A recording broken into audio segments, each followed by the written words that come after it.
Scheduling a deposition online.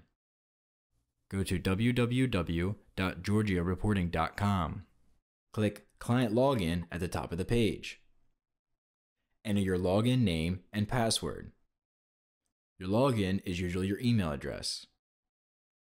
To schedule, cancel, or view your real-time calendar, click on Jobs. All visible jobs sync with EGCR's active calendar.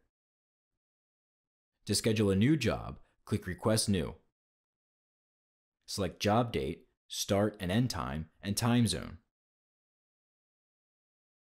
Enter the witness name, select the job type.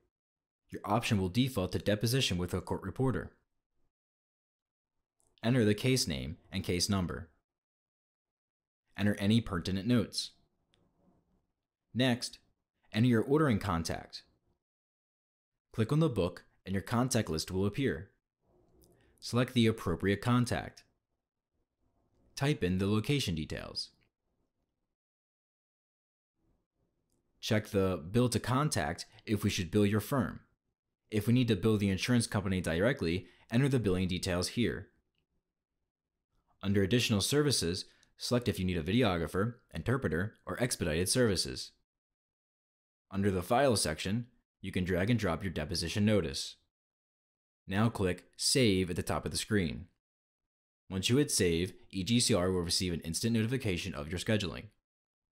Our scheduling team will review your submission and send you an email confirmation for your records.